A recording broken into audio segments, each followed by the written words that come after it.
Here is a story about the whispers of the forbidden zone. They say the city of Ebon never sleeps. Between the clang of steel and the rustle of market wrappers, between laughter and traffic, something is missing. At first, it was just whispers. A bird here, a dog there, a stray goat gone by dawn. No signs, no clues, no goodbye. But Zina noticed, 13 loud, curious, and completely fearless. While others looked away, she looked behind the buildings, beneath the stairs, over the rooftops. Because Zina knew something the grown-ups had forgotten. Sometimes a fence isn't built to keep danger out, it's built to keep something in. She saw it again that morning, a fire-feathered bird, not from any book.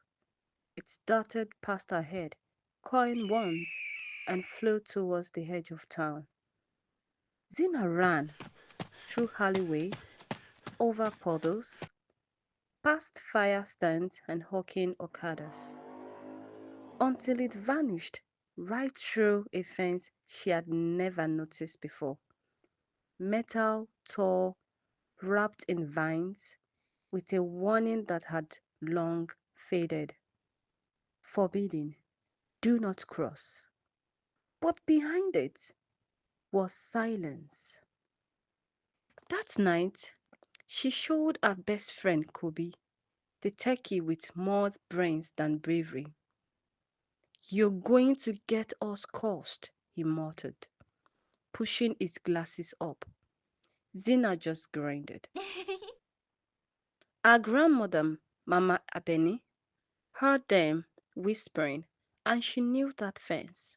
She knew the name it hid, the Green Rift. A place forgotten by people, but not by spirit, she said, as her rocking chair creaked. There was once a love that tried to heal the land, but betrayal turned it wild. And when humans broke their promise, the rift swallowed everything. Zina leaned in, eyes wide. Mama Ebony smiled softly. Curiosity is a powerful thing, my child. Just be sure it does not lead you where your heart cannot follow. Later that night, Zina pulled out an old apron from her mother's trunk, worn, stitched, and strangely heavy. Inside the fabric, a hidden map, drawn in threads, of a place beyond the city, marked by root, runes, and a tree with a single word stitched beside it. Remember. The next day, before the sun could catch them, Zina and Kobe climbed the back wall, snuck past the fence, and dropped into the forbidden wild. And suddenly, Wow. the city vanished behind them like a dream. The air changed, thicker, quieter, listening. Trees too tall, roots too wide, footsteps faded beneath their horn. And then it spoke. Why are you here, human children? A fox stepped out of the mist, silver, eyes glowing, marking along its fur like carved stone. Zina reached for Kobe's hand, and the fox bowed. I am Moyo, the fox said, last of the Guardians. This land remembers more than you think. He led them through the twisted root and into a stone circle, half buried in moss.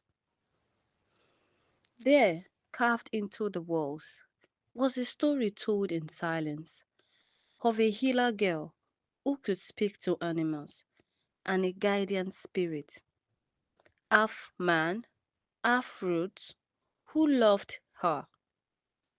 Together, they protected the rift until fear and fire took the city. The people turned on them. The healer was lost and the guardian broken. He now calls himself Botan, said Moyo, and he does not forgive. The trees shook, the earth cracked.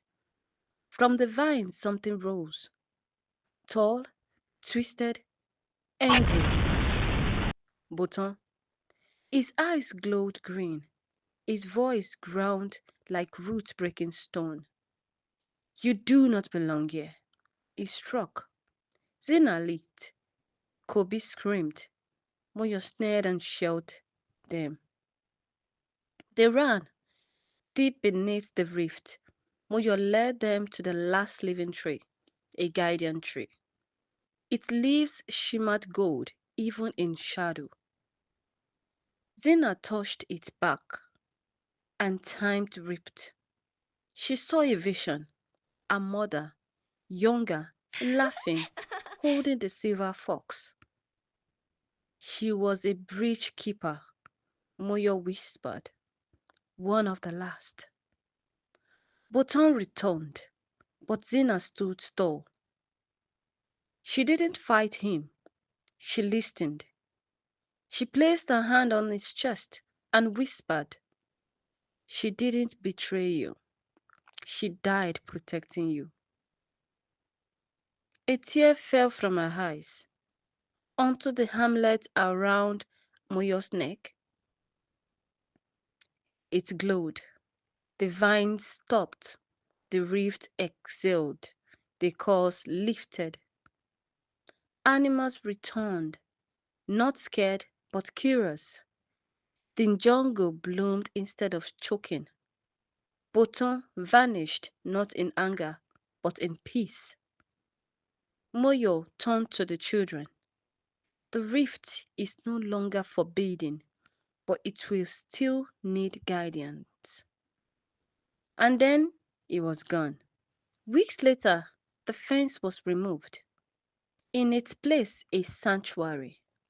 Children learned, animals healed, the city remembered. Zina stood at the gate, notebook in one hand, Kobe's fingers in the other. Think anyone will believe us? He asked. She smiled. Doesn't matter. We remember. That's enough. Behind them, wind danced through the trees, and far beyond the path, a silver tail disappeared into the light.